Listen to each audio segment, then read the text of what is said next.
Squad. Y'all know how it go. Gotta set up the live for IJ before we go in officially. You get what I'm saying? There we go. Squad. Good morning, good morning, good morning. A lot to talk about today. You dig what I'm saying? And we starting it off with some good stuff. You feel me? Football back, which means we got the goods, baby. We got the goods. You feel me? So let's get it in. Let's get it in. Oh, I don't know what's going on with my audio. I don't know if y'all can hear me or not. Yeah, man. Hopefully so. Hopefully so. I'm not sure. Hold on. Let me grab my other jack right quick. Yeah, man. Make sure we good to go on this John before I go crazy. And let's go.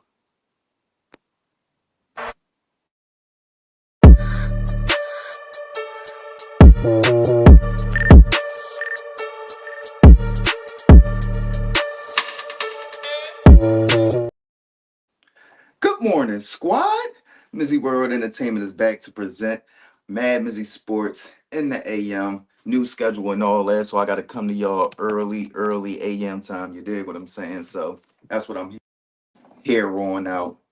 Probably come to y'all a little bit earlier than what I'm coming to y'all now. What is 8 o'clock right now? It's about 8 o'clock. So I'll definitely probably be coming to y'all a lot earlier than what I'm coming to y'all right now. Hold on, let me get right back. Let me get the other phone real quick.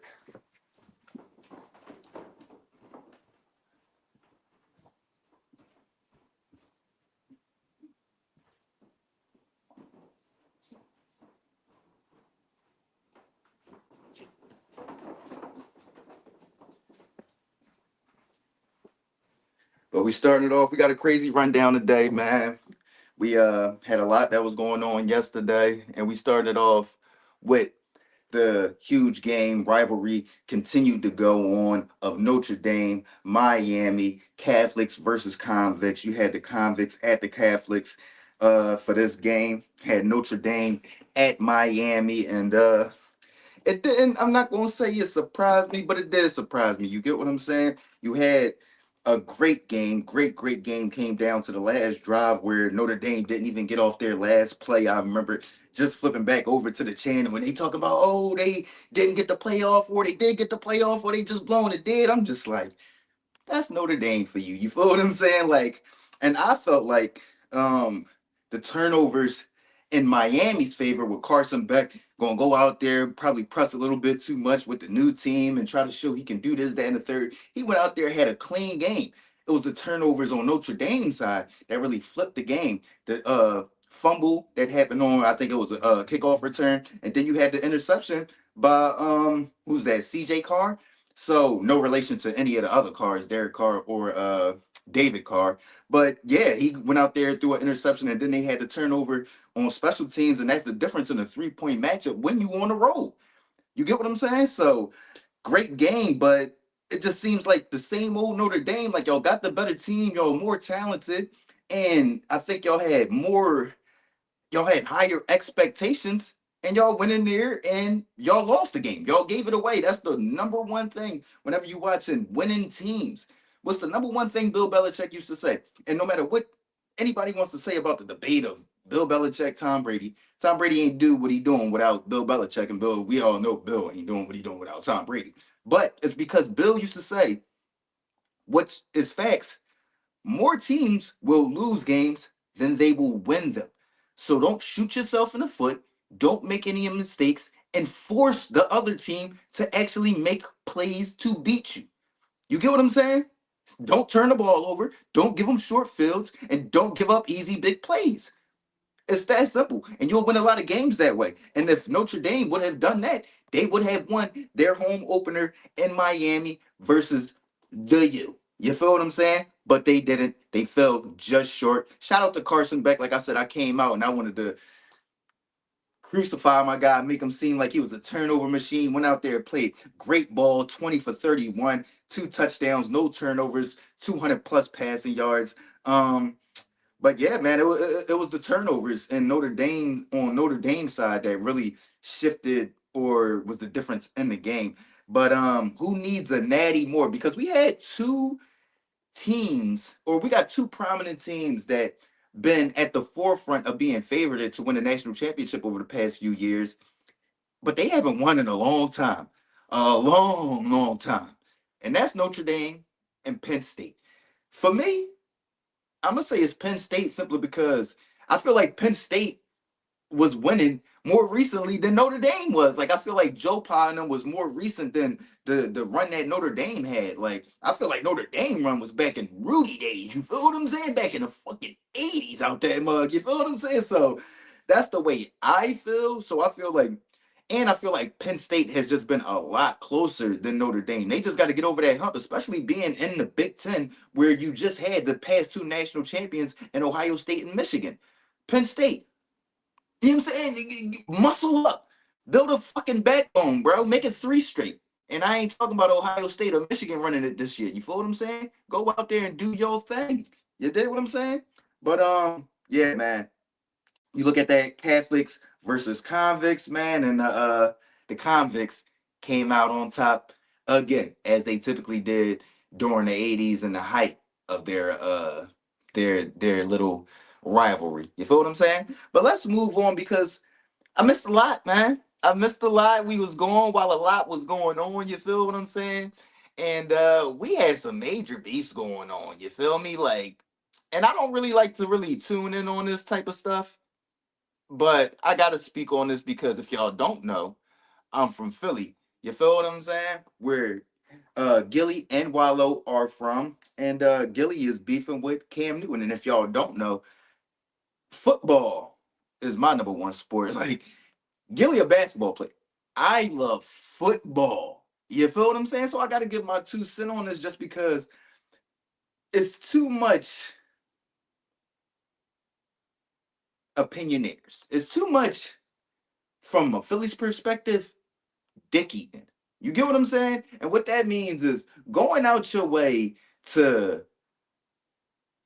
be on someone's side just because of who they are or just because of where they're from. You get what I'm saying? Like at the end of the day, the whole thing started off with Cam Newton giving his very legit take on his top 10 quarterbacks and leaving Jalen Hurts out of his top 10 quarterbacks. That's I'm gonna get to that later on. But then you proceed the super fans to come in and attack Cam Newton on his take. And my thing that I don't like about the fans attacking Cam Newton, for one, Cam Newton never said, I watched his show. Cam Newton never said I would have won a Super Bowl if I was on that Eagles team. He never said that. He never said I would have went to 2 Super Bowls if I was on that Eagles team. He never inserted himself onto that Eagles team. He just said in his eyes, because Jalen Hurts isn't asked to do as much as the other quarterbacks that are in his top 10, he's not as valuable. You get what I'm saying? So in his eyes, he's lower down on the totem pole of quarterbacks, not because of his skill or his ability of what he's of what he's able to do, but because of how well structured the Philadelphia Eagles team is. You get what I'm saying? Like, one thing that is true is that like you can't sit up here and put everybody's not the best, bro. Howie Roseman can't be the best GM. Y'all can't have the best head coach. Y'all can't have the best quarterback. You get what I'm saying? And y'all still be losing games. If that's the case, y'all should be going undefeated every year, smacking folks, bro. You feel what I'm saying? But take a little slice of humble pie, Eagles fans. You get what I'm saying? Y'all just won 2 Super Bowls in 8 years. Y'all just won a Super Bowl against the greatest quarterback of all time with Nick Foles. So is Nick Foles better than Tom Brady? Is Nick Foles better than Michael Vick? Because if that's all y'all want to rely on is, whoa, uh, Jalen Hurts got something that Cam Newton don't. Yeah, and Cam Newton got a bunch of things that Jalen Hurts don't. You get what I'm saying? Like, that's the thing that I don't like. Y'all don't want to bring up the fact that Cam Newton got an MVP, something that Jalen Hurts doesn't have and probably won't never win. You get what I'm saying? Cam Newton got a national championship without having to be pulled in the fourth quarter to have another quarterback come save the day.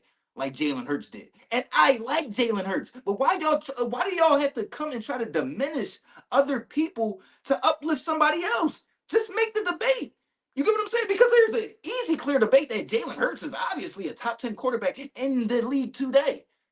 But there is no debate that Cam Newton isn't an all-time great quarterback in his own right, who has a legitimate argument to say that if he does not think that Jalen Hurts is a top 10 quarterback, then it's a legit debate. You get what I'm saying? And Gil, you could do all the little interviews on 7 a.m. or 7 p.m. in Brooklyn that you want to do. It still don't erase the fact that you got videos up on the internet where you was coming at Cassidy because of, he said, I'm the king of Philly. I'm here to let the internet know not a damn rapper in the city of Philadelphia is running Philly. You know who run Philly? Kensington. You know who run Kensington? Them cartels in Mexico. Not even in Cali. The Mexican cartels run Kensington, bro. And I promise you, none of these rappers is wanting to go through it with them, bro. So don't nobody run the motherfucking city, rapper wise, entertainment wise. What y'all? Kevin Hart run the city more than motherfucking Gilly the Kid do. Will Smith run the city more than Gilly the Kid do. But he wanted to blow it up and come at Cass, come on his block. Oh, let's not forget about the beef with Beans. I don't even know what that beef was about. Oh, you was beefing with Wiz a couple years ago because you was upset about what he chooses to work out in. Gil, you just always do this for attention, bro. And we know you didn't write for Wayne. We know that. You feel what I'm saying? But you would rather be relevant as far as staking a claim to writing Lil Wayne lyrics rather than just being remembered as being a part of a real good run with Cash Money. You get what I'm saying? So for me, in my opinion, I'm definitely siding with the doer in this one. You get what I'm saying? Like the spectators, y'all talk. I hate that, bro. You get what I'm saying? When you got Jalen Hurts, who's literally wearing number one because of Cam Newton, bro. He not wearing number one because of fucking Warren Moon or none of that. You feel what I'm saying? Bryce Underwood, the number one recruit in the country, playing starting quarterback for my Michigan Wolverines, says his idol growing up was Cam Newton and Marshawn Lynch. That was his two favorite players. Come on, bro. Real ballers know what Cam Newton was and what he did for the game, bro. You get what I'm saying? Let's not forget. Let's not forget. You feel what I'm saying? Let's not forget. He's the real Superman. Cam Newton was the real Superman, bro. I truly hate super fans thinking because they fanned out that they have some legit argument. And I want to address this too with Gil. You wanted to come at his fashion. Those big ass hats is corny as shit, Gil. You don't have no right of coming at nobody's fashion when you wearing them big ass, goofy ass hats, bro. And this ain't nothing personal unless you personally designed them corny ass hats. But I never went out and seen a person walk in the street with that dumb ass, big ass hat on, bro. That shit is corny. I would much rather have Cam dress me every day of my life for the rest of my life than ever wear one of them big ass hats at any out in public. You feel what I'm saying? I would much rather have Cam Newton dress me for the rest of my life than ever wear one of them big dumbass hats out in public. That's just my opinion. You feel what I'm saying? So as far as that shit goes, that's me clearing the air on that one. And the fans and the spectators, we don't add up to the athletes, bro. Especially somebody that is one of two quarterbacks in the history of quarterbacks that have won a Heisman and an MVP. I don't give a fuck if you sitting up there talking to Mello, bro. Nothing you say stands or holds any weight. Because you did come at him personally from Gunbus, talking about his fashion and what he chooses to wear. That ain't got nothing to do with him putting Jalen Hurts outside of his top 10. Let's talk turkey. Let's talk facts. And the fact is Jalen Hurts is a top 10 quarterback. You feel what I'm saying? That to clarify that, Jalen Hurts is by far a top 10 quarterback. And in my opinion, like I've said previously, he's a top 5 quarterback. I got him right behind the four kings. Patrick Mahomes, Lamar Jackson, Josh Allen, Joe Burrow, Jalen Hurts. In that order. You dig what I'm saying? Let's get over to some news, though. We got some more news. I left the old news behind, but we got some good news. We got some more news coming up. You feel what I'm saying? People getting paid out there in Dallas. Not named Micah Parsons. Not named Micah Parsons. These motherfuckers decide to sign Deron Bland, the cornerback that had what he had like 5, 6 pick sixes a year ago. He had like he I think he tied the NFL record for the most pick sixes in a season, or he broke that record, one of the two. But y'all go out there, y'all do that like he didn't break that record simply because y'all had a great pass rush and he was able to play aggressive defense. He's an aggressive style player, just like Trayvon Diggs, bro. But guess what? Without Micah Parsons back there, or I can sit back there and let him do all the double moves you want. Right over the top. You want to sit on those slants? Okay, yeah, it's sluggo right over the top. You feel what I'm saying? It's stop and go right over the top. You feel what I'm saying? When you're not getting that pass rush, those corners can't be nearly as aggressive. Oh, you got to back up now. You got to concede a lot of catches now. You got to keep everything in front of you now, because guess what? That ball ain't got to come out, baby. That ball ain't got to come out. I don't know what's going on in Dallas, man. And I'm gonna be honest, man. I don't like the fact that it seemed like everybody just letting this shit slide, bro. He just let the best player on their team, forget the best defensive player, forget the most accomplished player, forget the most productive player. He's the best player on their team, and you traded him away because you can't negotiate like you did 40 years ago when you bought the Dallas Cowboys? That's weird, man.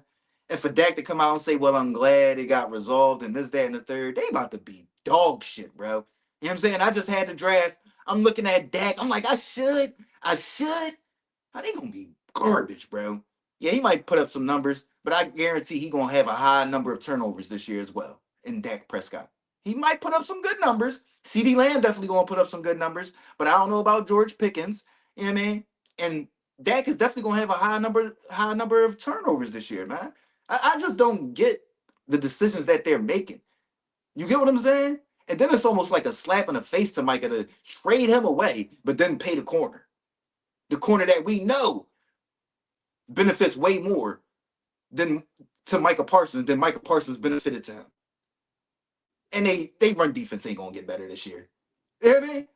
That's a mentality. That's a heart. That's how you coached. That's how your ownership leads. You get what I'm saying? I don't think any team that lets their fans have tours of the facility during the offseason will ever have a good run defense. I'm sorry. You got to buckle down. This is militant. You get what I'm saying? You don't let the military don't just let civilians walk through while motherfuckers in basic training, AIT. You know why? You know why? Because you got to focus on the task at hand, bro. What do we have people going through tours for? You know what I'm saying? But that's the thing. Jerry Jones always want to point the finger. When at the end of the day, my Cowboy fans, my family and friends that like the Cowboys, been saying is Jerry Jones is the issue. You know what I'm saying? And now it's really coming to the forefront. Yeah, when it comes to close penalties in the playoffs, guess what? They not siding with the Cowboys because Jerry Jones is an arrogant piece of shit. Why am I siding with the Cowboys? I'm gonna side with the other owner. You feel what I'm saying? That might come out and say, "Hey, how you doing?" Ask you about your family instead of Jerry Jones that sit up there and act like I'm supposed to kiss his boots or some shit. You get what I'm saying? Do y'all ever peep how all these meddling owners don't have winning franchises? You know what I'm saying? It's funny how, you know what I'm saying, the New York Jets can't wait for Woody Allen to get up out of there. They was hoping and praying that Donald Trump was giving them a cabinet position. He didn't.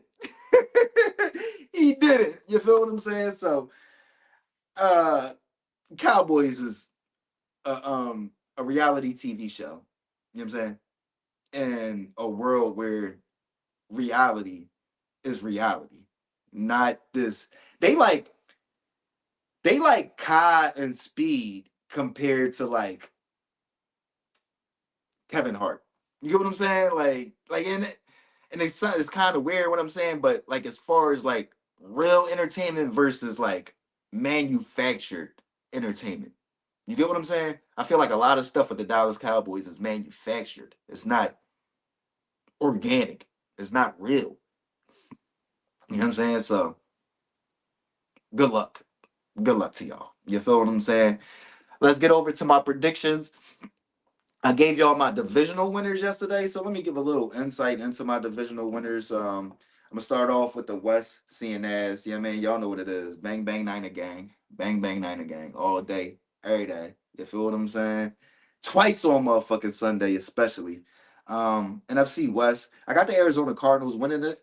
The NFC West, although I'm a San Francisco 49ers fan just because I'm a bigger Kyler Murray fan than a lot of people out here. I believe in Kyler Murray. I think that he's still waiting to have a few more years where he really pops. It's not like he had a major injury. It's not like he's losing a step as far as speed goes. I feel like they building a nice little core of weapons around him. I like James Conner. I like Marvin Harrison Jr. I like Trey McBride. I was sick I didn't get him in the fantasy football draft yesterday.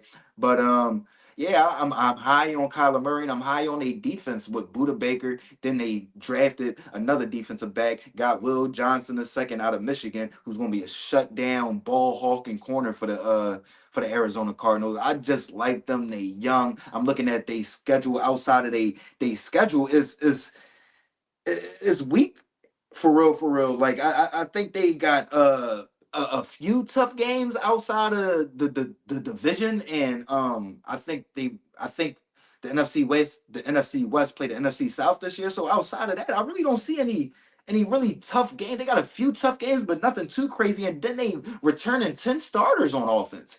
10 starters. You get what I'm saying? So that continuity, you got what's his name?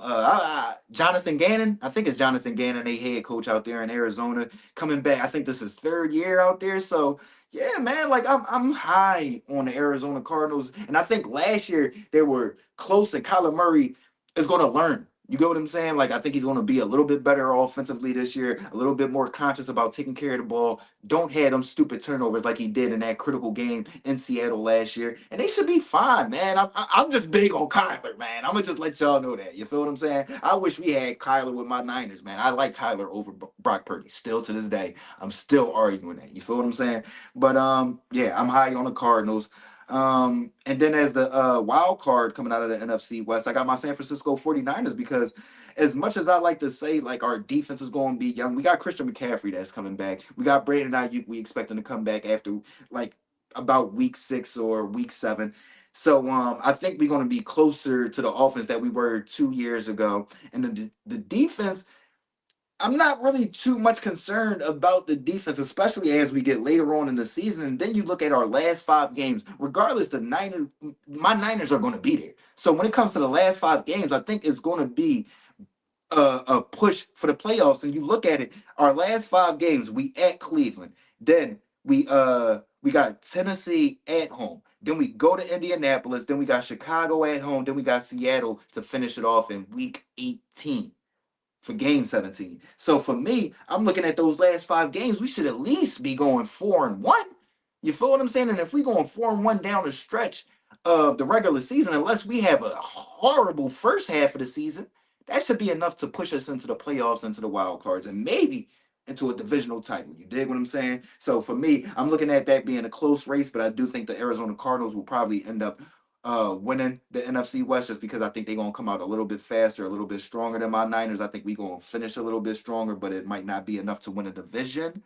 But it's definitely gonna be enough to get us into that wild card spot. Then I'm looking at the AFC West, man, where I mean I got some surprises in the West, the Wild Wild West. I got surprises all over because this is fun. You feel what I'm saying? Like it's no point of going out there and not like what's the point of not risking it? You know what I'm saying? And I'm gonna have some good reasons to back up a lot of my points. You get what I'm saying? So I'm looking at the AFC West, and I'm going with the Chargers because they had the #1 scoring defense last year. Jim Harbaugh is 4-0 in opening weekend games. So I'm gonna go with him beating the Kansas City Chiefs this Friday in Sao Paulo, Brazil. And I think that's going to be the determining factor in the tiebreaker between the Kansas City Chiefs and the Los Angeles Chargers. I'm just looking at the Los Angeles Chargers like it's got to happen at some point. They've been so close over the past few years when they've had lesser coaching. You get what I'm saying? So now you got an elite coach and Jim Harbaugh that knows how to attack, milk the game. Then you got Amari and Hampton and Najee Harris in the backfield, 2 bruising running backs. They gonna pound the rock. They brought back Keenan Allen. They got Lad McConkey on the outside. Come on, bro. They is stacked. You feel what I'm saying? And then they had the #1 scoring defense last year. So you come back this year, keep that same scoring defense, just get a little bit more aggressive with, and just in the second year of Jesse Minter defense, from Michigan, so they gonna be flying all over the field and create a little bit more turnovers. And this team is right there, right for the taking for this AFC West. I don't think that Patrick Mahomes won't lose 1 year of the AFC West just simply because it's so tight. You get what I'm saying? To me, it just reminds me of the South when it was in its prime, when you had Steve McNair down there with Tennessee and Peyton Manning with the Indianapolis Colts. You gonna go back and forth, in my opinion. You feel what I'm saying? So I think this is the time that the Los Angeles Chargers might get over on the Kansas City Chiefs this season. So I'm gonna go with the Chargers in the close race to win the AFC West, and I'm gonna go with the Kansas City Chiefs to be the first wild card team in the AFC, having a great record and just losing out on that AFC West title, probably like I said, due to a tiebreaker. So yeah, man, I'm excited. I think the West is going to be exciting as far as the AFC West and the NFC West, and it leaves a lot as far as the imagination and the predictions. Because if you high on Sam Darnold in the West, you could be high on the Seahawks. If you high on Geno Smith and Ashton Genty and Pete Carroll, you could be high on the Raiders. You get what I'm saying? You got the former two-time Super Bowl defending Super Bowl champion Kansas City Chiefs over there, the three-time going to the Super Bowl, the three-time AFC defending champs and the Kansas City Chiefs over there in the AFC West. And then I mean we know what the NFC West is with the Niners and the Rams kind of being up there with the Philadelphia Eagles as far as being the top echelon team in the NFC over the past few years. So yeah, it's gonna be two very, very exciting and fun divisions that I truly, truly can't wait to see. You feel what I'm saying? But let's get over to my prediction. I haven't even looked into this. I'm gonna be honest with y'all, man. I haven't looked into this. We got the Labor Day game coming on ESPN tonight, and Bill Belichick's debut game at North Carolina going up against Texas Christian University, aka TCU, the same team that Shador Sanders beat in his debut in the FBS. So what am I expecting tonight? You got TCU favored by 3.5 points. I think I'm gonna roll with that. I think I'm gonna roll with TCU. I don't think North Carolina's gonna have a horrendous year, but I think the that is going to be an adjustment period for Bill Belichick and seeing how these offenses are being ran in college, seeing how what makes these college players tick, what makes them go out there and lay it all out there on the line. I definitely think what motivates a college kid is more different than what motivates a professional athlete. So although they got the NIL and all that, they still student athletes at the end of the day with still trying to get to the next level. So you got to figure out what makes them tick, what's rolling in college. You get what I'm saying? Like everybody that's good as an NFL coach might not be as dominant as a college coach, and we know all great college coaches ain't good NFL coaches. So I'm gonna go with TCU in this one just because you think about North Carolina over the past few years, you lose Drake May, you lose Amari and Hampton. They lost a lot of talent over the past few years. You got a new head coach coming in, new system, new structure. I think they're gonna have a little adjustment period. I think it's gonna be a good game, but I think TCU might win by 6, 7 points. I think they win and cover the spread tonight. So I'm gonna go with TCU. I'm gonna say 27-20 TCU over North Carolina. That is MadMizzy Sports in the morning. Stay tuned. Hopefully, my guys Quant Show Love and Ron Money will be coming back with MadMizzy Sports in the evening. Y'all know that usual wake up time, or not that usual wake up time, but that usual scheduled time for MadMizzy Sports. Hopefully, they have a rundown later on for y'all where they start to reintroduce the NFL season and give y'all their predictions. Yeah, there it is. Give y'all their predictions. You know what I mean? So let me know what y'all think. This is MadMizzy Sports. This is MizzyWorld Entertainment. Have a great day today. Hope y'all enjoy. Be safe out there. Enjoy this Labor Day. And yeah, man. Tell me where the cookouts at, Matt. Tell me where the cookouts at. Your boy need a plate, man. Your boy need a plate. You feel what I'm saying? Like, comment, share, subscribe, listen, alert. MizzyWorld Entertainment, MadMizzy Sports. In the AM, Squad.